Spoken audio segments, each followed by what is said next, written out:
Bonjour tout le monde, ici Madame Gauthier et aujourd'hui je te fais une capsule sur ta notion de mathématiques de la semaine, les diagrammes. Donc, il existe plusieurs sortes de diagrammes. Cette semaine, nous en voyons 3 différents. Il y a le diagramme à pictogramme, le diagramme à bande et le diagramme à ligne brisée. Donc, on va les voir un à un et je vais te donner les différents éléments que chaque diagramme doit comprendre et tu vas apprendre à bien les lire, à bien les analyser. Donc, on va commencer avec le diagramme à pictogramme, qui est en fait un diagramme qui contient des dessins. Donc, c'est assez simple. Dès que tu vois des dessins, tu sais que c'est un diagramme à pictogramme. Donc, ici, j'ai un exemple de diagramme sur les petits gâteaux, sur les cupcakes. Tu vois qu'il est en anglais, ce n'est pas grave, on va le traduire en français. Alors, la première chose que doit contenir un diagramme à pictogramme, c'est un titre. Alors, il faut absolument un titre. Donc, ici, ça va m'indiquer pourquoi je fais un diagramme. Alors, à quoi ça sert mon diagramme? Et ici, c'est le nombre de cupcakes mangés en une semaine. Donc, quand je vais lire mon diagramme, je vais comprendre c'est quoi le nombre de cupcakes que j'ai mangé dans une semaine. OK? Ensuite de ça, après le titre, tu dois obligatoirement, pour le diagramme à pictogramme, avoir une légende. Donc, la légende, elle est souvent encadrée et souvent dans un des coins du diagramme. Elle va m'indiquer chaque dessin, ça vaut combien. Donc, ici, je sais que chacun de mes petits gâteaux vaut 6 gâteaux. 6 petits gâteaux. Donc, si on prend l'exemple de Monday, de lundi, ici, j'ai dit que j'ai mangé 1, 2, 3, 4, 5 gâteaux, mais en fait, c'est 5 fois 6 puisque chaque petit dessin représente 6 gâteaux. Donc, en fait, lundi, j'en ai mangé 30. C'est un peu beaucoup de gâteaux, mais c'est pas grave. Ensuite, lorsque j'ai bien identifié mon titre et ma légende, j'ai également besoin d'identifier mes axes. Donc, chaque axe est identifié. Donc, mon axe vertical m'indique les jours de la semaine. Et là, j'ai chaque jour de la semaine indiqué ici. Donc, ça, je sais que ça, ce sont tous mes jours. Et l'axe horizontal indique le nombre de cupcakes que j'ai mangés. Donc, on les a identifiés. On sait qu'est-ce que ça veut dire, chaque axe. Et il faut obligatoirement que tu aies 2 axes. Donc, maintenant, pour lire mon diagramme à pictogramme, donc que je t'ai donné un exemple, tu dois simplement aller voir chaque jour pour te demander combien de petits gâteaux est-ce que j'ai mangé cette journée-là. Par exemple, si je te demande combien est-ce que j'ai mangé de gâteaux mercredi, donc tu as besoin d'aller chercher la bonne journée. Donc, Wednesday, ça veut dire mercredi. Et tu as besoin de compter le nombre de pictogrammes qui est à côté de mercredi. Donc, 1, 2, 3, 4.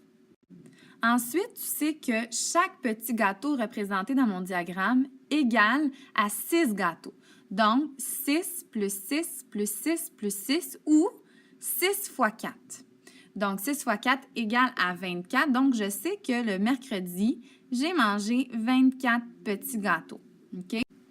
Et ainsi de suite pour chacune de mes journées, je pourrais identifier le nombre de petits gâteaux pour chaque journée. Le deuxième diagramme que j'aimerais te présenter est le diagramme à bandes. Encore une fois, c'est assez évident. Lorsque tu vois des bandes, eh bien, tu sais que c'est un diagramme à bandes. Ensuite, pour ce diagramme-là, c'est très similaire, ce que tu as besoin d'avoir sur le diagramme pour que ce soit un bon diagramme. Tu dois en premier avoir un titre. Donc ici, mon titre, c'est « Comment les élèves se rendent à l'école ». OK? Ensuite, tu dois aussi, encore une fois, identifier tes axes. Donc ici, mon axe vertical va me donner le nombre d'élèves pour chaque catégorie et mon axe horizontal va me dire quel moyen est utilisé pour se rendre à l'école. Tu remarqueras que, contrairement au diagramme à pictogramme, le diagramme à bande n'a pas de légende. Il n'en a pas besoin puisqu'il n'y a pas de dessin qui représente autre chose. Donc, tu n'as pas besoin de faire de légende pour le diagramme à bande. J'aimerais aussi que tu remarques que les bandes sont séparées. Okay? Ils ne sont pas collés les unes aux autres. Il faut bien que tu les sépares pour que ce soit plus clair. Donc, si on lit notre diagramme ensemble, donc je sais que en lisant mon diagramme, je vais comprendre combien d'élèves se rendent à l'école et les différents moyens. Donc, il y a l'autobus scolaire, la voiture, la marche, la bicyclette, le transport en commun et les autres moyens. Si je commence par l'autobus scolaire, alors ce que j'ai besoin de faire, j'ai besoin de regarder la bande qui se rapporte à cette catégorie-là.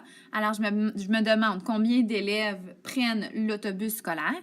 Donc, je regarde la bande, elle va jusque où? Donc, ici, on n'a pas un chiffre précis. Donc, tu regardes le chiffre qui se trouve à ta gauche. Donc, c'est entre 50 et 60, mais on ne sait pas exactement, mais ça se rapproche plus du 60. Donc, ce serait à peu près 58. Donc, lorsque tu n'as pas des nombres exacts, tu peux faire une approximation. Donc, ici, ce serait approximativement 58 élèves qui prennent l'autobus scolaire.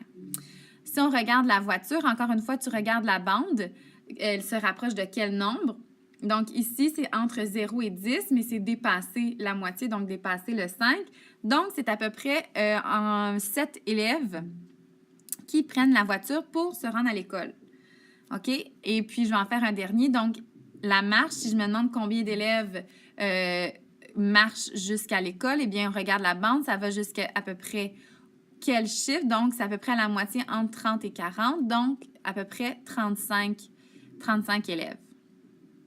Et ainsi de suite pour chacune de mes catégories. Je te conseille, pour bien lire ton diagramme et pour ne pas te tromper, d'utiliser la règle. La règle va te permettre, alors si tu as besoin de mettre ta règle, par exemple, sur cette ligne-là, et elle va te donner exactement le nombre qui se rapporte avec chaque bande. Et ça va te donner les réponses pour chaque catégorie.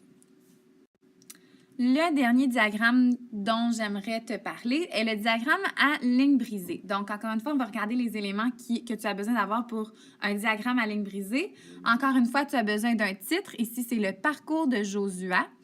Et encore une fois, tu as besoin des axes identifiés. Donc, mon axe vertical me donne sa distance en kilomètres et mon axe horizontal va me donner les heures. Donc, en fait, on pourrait imaginer que Josua est à bicyclette et on se demande à peu près combien de kilomètres il a parcouru entre 11h, midi, 1h ou 2h l'après-midi. Donc, si je veux lire mon diagramme, je vais aller trouver, par exemple, si je te demande à midi combien de kilomètres a parcouru Josua. Donc, tu as besoin d'aller à midi. Tu pourrais encore une fois utiliser ta règle pour aller trouver exactement le point qui se rapporte à midi. Donc, le point qui se rapporte midi à la ligne brisée est ici. Donc, je vais le faire pour toi ici, voilà. Et là, encore une fois, je pourrais utiliser ma règle pour aller voir exactement c'est quel nombre. Donc, c'est entre 30 et 45. Donc, on pourrait dire qu'il a parcouru environ 37 km à midi. OK? On peut faire la même chose, par exemple, avec 2 heures. Alors, si je te demande combien de kilomètres a parcouru Josua à 14 heures ou à 2 heures, ici, c'est la même chose. Donc, tu vas aller prendre la ligne du 2 heures, du 14 heures, et tu vas monter jusqu'à la ligne brisée. Tu vas pouvoir faire un point ici et tu vas aller regarder à quel nombre de kilomètres est-ce que ça se rapporte. Donc, je peux reprendre ma règle ici pour voir quel est mon nombre. Et ici, c'est exactement 105. Donc, je peux écrire ici, alors ma réponse, pour 14 heures, il a parcouru 105 km. Alors, voilà pour les 3 diagrammes que je voulais te présenter. J'espère que ça t'a aidé. Et puis, on se revoit bientôt. Bye!